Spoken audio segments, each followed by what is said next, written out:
Hey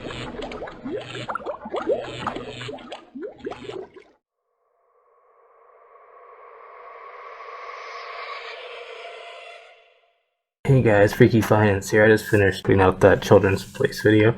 Today I'm going to do a video. Main video is going to be on Pinterest. This is a fun one. It's another growth one. In my mind, I kind of treat it like it's kind of unique in the way the other companies that we've played are unique. So think like Uber, Airbnb, Spotify. I guess the easier example here would be Airbnb and Uber, even though I know Pinterest is advertising, so I should be bringing up Meta and stuff. What I'm trying to say is Pinterest is another way to dispatch or be the quarterback of traffic. So kind of like it's different. Obviously, Airbnb, you're quarterbacking the supply of houses to demand. Uber, you're quarterbacking or dispatching the drivers, right? So I view Pinterest, you're kind of dispatching ads, targeted products to your user base. Really, you're trying to quarterback certain businesses to certain customers or potential customers. And so one of the things that I've been thinking about, aside from AI being a productivity tool and cost cutting, there's a lot of different avenues to play AI. And the easiest one in my mind, at least for this next bit, and it's going to be quicker than people think, is going to be matching. And what I mean by that is this personalization of ads. It comes up every quarter for the last few quarters now across any advertising company, especially digital advertising. And they're basically all talking about how the ROI is improving because of AI matching. Now there's other companies like Airbnb which are trying to improve the product directly with AI matching, basically quarterback that we know you like these type of houses in this place kind of thing, right? Or basically you're just directing the demand where you have the supply using AI. And basically I think Pinterest has that as well. So anyway, let's get into it. I do own that one, that's why I'm showing this. And I'm planning to get in if I can get it cheaper, because it's not at a price that I like. But at the same time, I've seen this before. Sometimes I don't get the prices I want on companies like this. And there's a reason why I'm in it right now for 2024 and 2025. So this isn't a fundamental call on like a valuation play. I would call this a growth play. But in terms of style factor, I try to balance the two. Interest, it's explained to me as for inspiration. So I asked my wife. She claims that was what she said. Was for inspiration. It wasn't me trying to pull words. It was the exact word choice she used. So people don't always have the words to describe what they're looking for. They know it when they see it, and then you can basically Pinterest shows you things and you can pin them up. On the 10K, how Pinterest explains their business is that it's a visual search and discovery platform. People use it to find relevant ideas and bring them to life. Anyway, it has 498 million monthly active users. A lot of people, when they see these type of numbers, I don't think they really understand what they mean. So what this means to me is it's almost as big as Spotify, and it's bigger than Netflix. So people don't view it in the same category. They view it as smaller than either of them. Now it makes a lot less per user, and we're going to go into that as one of the catalysts that I think is in the future. Is that it already has so many users on the platform. It's hard for them not to make more money over time, or at least that's what I'd argue. One of the cool things about a dispatch model, or what I call a dispatch model, is that the content is here. So think like YouTube, people make content, put it on there. Or Uber, which literally dispatches the driver, doesn't actually own the cars. Or Airbnb dispatches the houses, doesn't own the homes, right? So it's kind of like that distributor dispatch quarterback model. So what they're doing here, as you can see, the content on Pinterest comes from retailers, brands, creators, publishers, and users. Notice it doesn't come from themselves. So again, this is just another form in my mind of dispatching or quarterbacking content to users. And they have a bunch of different ways to do that, how people select what they want and pin certain things up on their board. Anyway, before I dig deeper, I know people are almost 500 million users on Pinterest. Just how they define MAU is someone who visits the website, opens mobile application, or interacts with Pinterest through one of our browser sites at least once during a 30-day window. So it doesn't necessarily say here that they're buying something. It's just someone who visits our website. So a low bar, but it's still a lot of people. So how do they actually make money? It's advertising. So basically they argue people come to the platform to get inspiration and ideas, which could lead to them discovering new products and brands. So again, basically you're matchmaking the product to the user. Here, how are they doing it? How do they make their money? Through different ad formats. They have standard ads, video ads, shopping ads, carousel ads, collection ads, interactive ads, a bunch of different ways to make money, all with different ROIs, and it goes through a bidding auction, which you've seen in other platforms. And then you can also set up campaigns through ad managers. Now I'm not going to go through the financials yet because it's not a value play. It would screen expensive, I know it would. This is more of a growth story into an accelerated catalyst, or at least that's what it looks like on paper. And we'll see if that's true or not over time. So here you can see in 2023 they actually already started cutting costs. It does show up when we actually look at the economics of the business year over year. The business has improved materially. And you can see this here with headcount 4% reduction, actually incurred 120 million of restructuring costs in the year. Again, how they word their I said I'm not going to go through the fundamentals, but I'm always going to go through some numbers. You can see that revenue is going up 9, but your COGS only going up 1. So you have natural scale here.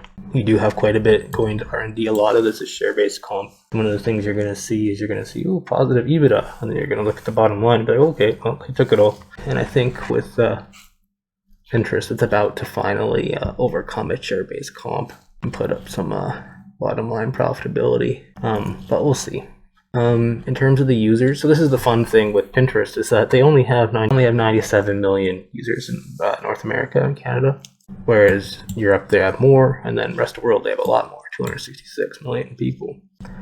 You'll notice rest of the world is still growing materially, whereas US and Canada appears to be growing a lot slower. But this is probably the most important slide of today's presentation, which is the average revenue per user. Now, usually, almost always actually, US and Canada are the most, because most of these start off as Silicon Valley, and they have and there's also a lot more advertising budget in the US. So this usually happens, but it's usually not this dislocated. So usually it's not 8 times Europe, or almost 8 times Europe, and usually it's not, I don't know on top of my head, but that looks like something like 50 times the rest of the world. Usually the spreads are quite high, like it's not 15 cents to $8. Now this could mean, it likely, in my mind, it means it's under monetization, but it probably means the threshold for an average user to qualify as a monthly average user is also low. We'll see what's true over time. I think they're both true, but my catalyst here is I think all these shoot up, and I think this bottom here, Europe and rest of the world, catch up to US and Canada slowly over time. The thing is, I've seen this before a long time ago with Meta. Back in the days when they were told people when Facebook IPO'd that Zuck showed up in his sweater and they all made fun of him, and then told him that he couldn't monetize digitally on the phone through mobile. That was basically the thing back then. That was the theme and that was the consensus. So anyway, I wanted to pull up Facebook's 2018 and compare it just to 2023. So here you can see 2018, obviously Facebook more established. You can see they're already putting up $34 a user in US and Canada, making about 10, so a third of that in Europe, only making $3 in Asia Pacific, only $2 in the rest of the world. So here you're seeing about 17 to 1 spread between rest of the world and Canada, not the 50 to 1 that we're seeing in Pinterest right now. But more importantly, over time, how did this transcend, right? So all of a sudden, instead of making $34 in US and Canada, you're making $68 per user in US and Canada. This is as of the latest quarter for Meta. Europe's gone to 23, which is also a double. Asia Pacific's gone to 550, which is almost a double. And then the rest of the world has doubled to 450 from 211. Far more importantly, you can see the ARPUs tend to go up over time, especially for advertising. Now, so that's kind of the main catalyst. I expect these to go up. I expect all of them to go up, but I expect especially the rest of the world to go up. And that's important in the context of the fact that there's 266 million users in the rest of the world, right? So I kind of want to bring that up for context. In terms of the business, it still screens expensive, but you can see scale is coming over each quarter, especially in 2023, because they were cutting costs at the same time they were seeing an improvement in ARPU. I expect this trend to slowly continue over time, this scale. And this scale, I've kind of seen this before in Uber and Airbnb. It's not as clean as those ones were yet, but I think it will be, especially as the share-based comp just gets becomes smaller in the context of a growing company. And you're also seeing the EBITDA expand. And so again, EBITDA is going up, but that doesn't necessarily mean the business is profitable yet, because a lot of this is being eaten by share-based comp. All right. And then here I just wanted to show that it is a tech. You can kind of see the gap up in users. So it has been kind of stagnant for a bit, which I think is why I'm getting it relatively cheaper than what it was back when it IPO'd. I think it's reacting to the growth rate. So I think I am getting a decent price, but it's not a great price. So that's what makes it hard. That's why I only have so much in it right now. That's because I'm kind of hoping for that nice price. And a nice price to me would be in the 20 range, mid 20 range. Maybe I'll never get that, right? But I think this is worth bringing up because you can see the cadence in growth has been impacted by COVID, the pull forward, and then trucking through it for the last years. Here's probably the second most important slide. Or maybe it's the most important slide, but I like the ARPU slide because it's easier, because I've seen this before in Facebook, right? The cool thing about Pinterest is you kind of get two AI overlays here. So most right now are talking about the AI matching the ad to the person, personalizing it. And that's this circle here, where you're basically just getting the most highly effective engaging ads for a specific person. But Pinterest also has the product AI. So this is kind of like Airbnb side, where they're trying to quarterback personalize that home for you, or where you want to stay to you. And here they're going to try to personalize the better things that you can pin. So when you start looking for stuff that you might be inspired by, AI is basically going to do a better job than their current product. So basically you get an AI improvement from the product, and you get an AI improvement on the advertiser, which is also a product as far as the business is concerned. So I think you're just going to see a materially better return on ad spend over time, which I think further accelerates the advertising budgets that goes onto Pinterest and further accelerates the users. So I do think this is an accelerating thing for this company. And I can't say that as clearly yet for a lot of other companies. Now, these are kind of just, obviously they're going to just get more, grow users to keep getting better financials, grow more users, get more engagement, improve the ARPU monetization, right? But really you're like, how are they going to do these things? Part of it is with the AI that I've been talking about already. You can see that here with the whole page optimization. They argue the AI model improvements already drove 33% year-over-year ad impressions, and more importantly, 9% lift in conversions to sale. That's the end of the day. That's going to be the main thing, is how much are you actually getting the sales from your ad spend. So the more this goes up year-over-year, the better the more market share, the more ad dollars will go to Pinterest, is what I'm trying to say. And this is kind of why I'm especially interested in 2024. And why the market probably is too, is that you're seeing the improvement on related pins versus current ads just going way up, and that's with third-party usage. So that's kind of splitting the revenue. But again, now they've signed Amazon Web Services. Now they got Google Ad Manager for Google's Ad Manager. I think this will just improve the product for Pinterest. They've already sniped quite a lot of the Google talent, and the CEOs from Google, chief product officers from Google, chief content officers from Google, and the chief strategy officer is from Google. I did want to throw Netflix here just because I talked about it a few times, but you can see they do have 260 million users, not small. Obviously, Netflix, different business model, sub-business model. It just started advertising. So it's not apples to apples here, but for the size of what 500 million users is, it should bring some context. It is quite a large amount of users on Pinterest, more than I think people appreciate. And this will be important later because they won't have to spend the same type of marketing in their SMM budget to keep growing. It should just naturally grow over time. And the main thing they have to do is just get more money from the active users they already have, or get the active users they already have to spend more, whether that's time or money. Here you can see, I just like to see the users per place, right? So United States and Canada, you can see that they have quite a lot of members, 80 million. In the context against Pinterest, right, they do have 97 million, the same geography. So, and you can see again, like most of the things, people in the United States and Canada pay more per user than the other places in the world. So this isn't, obviously this is driving by sub versus advertising, a clean advertising number. Latest quarter, more than doubled the amount of clicks we drove to advertisers year over year with high quality engagement. Here's an interesting example. Urban Outfitters saw a 132% increase in outbound clicks and a 57% decrease in cost per click. So you're getting more traffic at less cost, so that's superior ROI. And what that means is Urban Outfitters is going to advertise more on Pinterest when the budget's cut next time. And this is a way that you can win share. And I think this is why the financials are starting to look better for Pinterest, why I'm looking at it, and why I think their current trajectory, they're actually going to do quite well versus what I think people expect. I don't know that. It's not dirt cheap. But in my mind, I've seen this story before, but I think it's being accelerated by AI, and I don't think I fully understand it, but I feel like I'm seeing it. I did think, out of all the questions, this was probably the more interesting one for me, is just the ARPU gap. So this question from Ross Sandler is basically saying the ARPU gap between Europe and US for you guys is about twice as big as Meta, and it's even bigger if you look at the rest of the world to North America. But here they're asking the difference between the Google partnership and what you have with Amazon.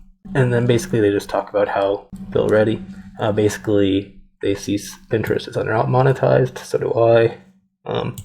This is probably a fun stat. Internationally, we have approximately 80% of our users outside the US, but only 20% of our revenue is generated by them. That just tells you how weakly monetized this business currently is, but I think it could become as far superior to what it currently is.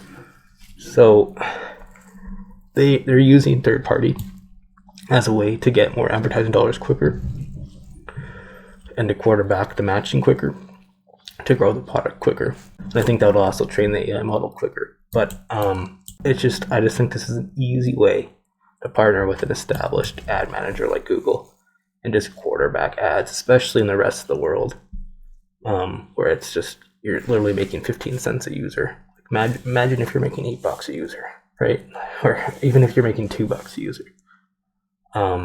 It would be huge for this company with the size that it already has in the rest of the world. So, I mean, that could be the dream, but I don't know whether that's a 10-year dream or a 20-year dream or a 5-year dream. But I just can't walk away from how under monetized this platform appears. In terms of red flag, there's always the same insider selling. That's all they do at Pinterest is sell. Importantly, I haven't seen the two founders that still own quite a bit of the company sell yet. There's 3 founders. There's 2 that show up when I look at the whale wisdom for them. Here you can see Silberman Benjamin owns still about 5.8%, and Sierra Paul Cahill owns 5.7%. So still a decent amount of the founding. What I'd like to see, and this is one of the reasons why I'm thinking I might not get the price I want, is because I'm seeing a lot of people start moving in here. So I already got Elliott, 5.5% of their portfolio, quite a bit, 8, 13, 10, 4. These are all adders. So, and a lot of people stepped in that mid 20 range. So, I mean, it would be nice to get in there with these guys, but I've seen this trend before where the business, it looks like it's inflected, and all we've seen is funds start adding, which means I might not get that. I might be already in the momentum basket. I might get a pullback, that's kind of like the earnings call. That's why I sniped it a bit there. But I mean, ideally, I want in at the 25 range, right, for a company like this at the current fundamentals.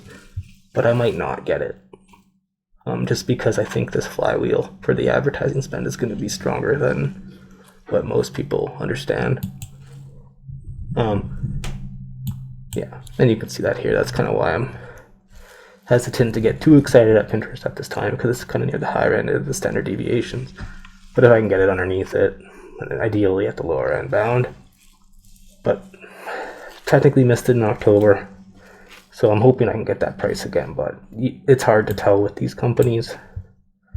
Ultimately, if there's over-tighten into recession, then I should be able to pick it up, and this would be an easy one for me to pick it up.